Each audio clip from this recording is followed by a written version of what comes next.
Before the roaring arenas, before the billion-dollar deals, before the highlight reels that dominate your feed, there was a question. A simple, brutal question. What martial art actually works in a real fight? Today, the UFC is a global empire. It's where legends are made, careers are shattered, and every punch thrown echoes around the world. But rewind just a few decades, and the world of martial arts looked very different. Karate chopped in dojos, boxers stuck to the ring, wrestlers stayed on the mat. No one dared cross the lines until they did. So how did we get here? How did a fringe, almost underground experiment turn into the fastest-growing sport on Earth? Who were the men behind the cage, and what sparked the birth of a fighting revolution? This is the story of how the UFC came to be, messy, controversial, and eventually, absolutely unstoppable. On an otherwise quiet day in 1989 in Southern California, a former Marine-turned-advertising executive named Davie walked into a small martial arts academy in Torrance. He had no idea he was about to help launch a revolution. The academy was run by Rorion Gracie, a Brazilian jiu-jitsu practitioner and heir to the legendary Gracie family, a clan that had been dominating real, unsanctioned fights in Brazil for decades. Their mission? To prove that Gracie jiu-jitsu could defeat any other style in real combat, and they weren't shy about it. Rorion had already been spreading his family's martial art in the US, hosting challenge matches in his garage, tapping out boxers, kickboxers, and karate black belts alike. But Davie had a bigger idea. What if we turned these underground fights into a spectacle? A tournament? Something raw, real, and televised? Together, they began developing a concept called War of the Worlds. Not a sci-fi flick, but a one-night tournament where masters of different martial arts would face off with almost no rules, no gloves, and no safety net. A sumo wrestler versus a kickboxer. A boxer versus a jiu-jitsu fighter. A real-life answer to a question martial artists had debated for centuries. But ideas need money. So, Davie and Gracie pitched the concept to Bob Marowitz, head of Semaphore Entertainment Group, a company in the business of pay-per-view events. And to their surprise, he said yes. The wheels were in motion. The greatest experiment in modern martial arts was about to begin. On November 12, 1993, the lights dimmed in the McNichols Sports Arena in Denver, Colorado. 8 fighters from 8 very different worlds stepped into a cage that had never existed before. An octagon. There were barely any rules. No weight classes, no gloves, no rounds. The event was called the Ultimate Fighting Championship. The idea was simple. What happens when styles collide? A boxer, a kickboxer, a sumo wrestler, a savate master, a shoot fighter, a karateka, a taekwondo black belt, and one quiet, unassuming Brazilian named Royce Gracie. Royce didn't look like much. At 6 feet 1 inch and barely 180 pounds, he wore a GI and didn't throw a single punch. But that was the point. Rorion Gracie had handpicked him, not because he was the best fighter in the family, but because he looked beatable. The goal? To shock the world with Brazilian jiu-jitsu. And that's exactly what happened. Royce flowed through the tournament like water. In his first match, he faced Art Jimerson, a professional boxer who, bizarrely, wore only one glove. Jimerson never landed a punch. Gracie took him down and forced him to submit without even throwing a strike. In the semifinal, Royce met Ken Shamrock, a rugged shoot fighter and submission grappler.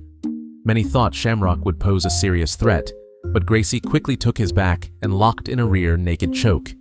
Then, in the final, he faced Gerard Gordeau, a savate kickboxer who had earlier knocked out a 400-pound sumo wrestler. Once again, Royce closed the distance, dragged the fight to the ground, and finished it with a choke. 3 fights, 3 submissions, no damage taken. Royce didn't just win the tournament, he rewrote the rules of fighting. Striking-based martial arts were suddenly exposed. The public had witnessed something primal, something unsettling, and something impossible to ignore. The reaction was instant and divided. Some saw it as the future of combat sports. Others, like US Senator John McCain, called it human cockfighting and pushed for it to be banned. But one thing was clear. A new era had begun. What happened after UFC 1 wasn't just hype, it was chaos. The spectacle had pulled numbers. Fans were fascinated, fighters were exposed, but so were the rules, or lack of them. The UFC had been marketed as, "There are no rules," and for the most part, that was true. There were no gloves, no rounds, no weight classes, and almost no fouls. The only things officially banned? Eye gouging and biting. Even those were loosely enforced. So when the world tuned in, they saw a raw, borderline lawless experiment. Hair pulling, groin shots, headbutts, fish hooking, and yes, eye pokes were all part of the early UFC chaos. In UFC 2, fighters yanked hair to control posture. In UFC 4, a competitor fought in wrestling shoes that gave him a clear advantage, while others entered barefoot. Some fighters came in with one glove, others in a GI, some shirtless. It was unpredictable, gritty, and sometimes hard to watch, and that caught the eye of the wrong people. By 1996, U.S. Senator John McCain, a lifelong boxing fan, saw the UFC as a stain on professional sports. He famously labeled it human cockfighting and launched a political crusade to shut it down. He succeeded in getting the sport banned in 36 states and pressured cable providers to drop UFC pay-per-view broadcasts entirely. For a promotion built almost entirely on pay-per-view revenue, this was devastating. By the late 90s, the UFC was nearly bankrupt. Event attendance dropped, sponsorships dried up, fighters weren't making money, and neither were the owners. Art Davie was pushed out. Rorion Gracie walked away. Even the most hardcore fans didn't know how long it could last. The original vision, raw style versus style combat, had created a monster. And now, that monster was being starved out of existence. But the UFC didn't die. It adapted. Just when the UFC looked like it was on its last legs, salvation came from an unexpected place, the Las Vegas casino scene. In 2001, childhood friends Lorenzo and Frank Fertitta, owners of Station Casinos and members of the Nevada State Athletic Commission, saw potential in the dying brand. They bought the UFC for $2 million, a gamble considering it was hemorrhaging money and banned in most of the US. But they had a secret weapon, Dana White, a fiery, fast-talking fight manager who convinced them the UFC wasn't dead, it was just mismanaged. Together, they formed Zuffa, LLC, and went to work on rebuilding the UFC from the ground up. The first step? Regulation. They adopted the unified rules of mixed martial arts, which introduced weight classes, timed rounds, judging criteria, mandatory gloves, a clear list of fouls, no eye pokes, no groin shots, no headbutts, no hair pulling. The chaos was tamed, the sport was legitimized, and with Nevada on board, other athletic commissions followed. But the real breakout moment came in 2005 with a reality show called The Ultimate Fighter. Two teams of hungry fighters lived in a house, trained, and fought for a UFC contract. It was raw, emotional, and addictive. The finale, Forrest Griffin versus Stephan Bonnar, was a 3-round war so electric that UFC President Dana White later said, "That fight saved the UFC."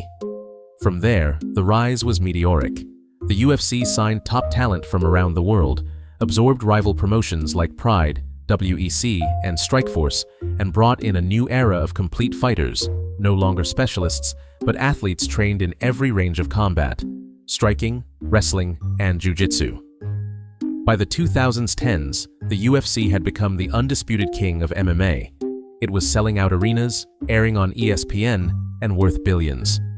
In 2016, Zuffa sold the UFC to Endeavor for $4.2 billion, one of the biggest deals in sports history. What began in a smoky garage in Torrance, California, a style versus style challenge, a risky pay-per-view experiment, became a polished global sport. Nowadays, the UFC is more than just fights in a cage. It's the proving ground for martial artists across the globe. It's the platform where legends are born, styles are tested, and combat evolves. It's not just ultimate fighting anymore. It's a mixing of all martial arts, and it's changed the world. Thank you for watching. We hope you've enjoyed this look into how our Ultimate Fighting Championship came to be, and we especially hope you've left with a new appreciation for the sport, considering how close to failure it really came. If you enjoyed, subscribe, because there is much more to come. Leave any suggestions in the comments and remember to train hard.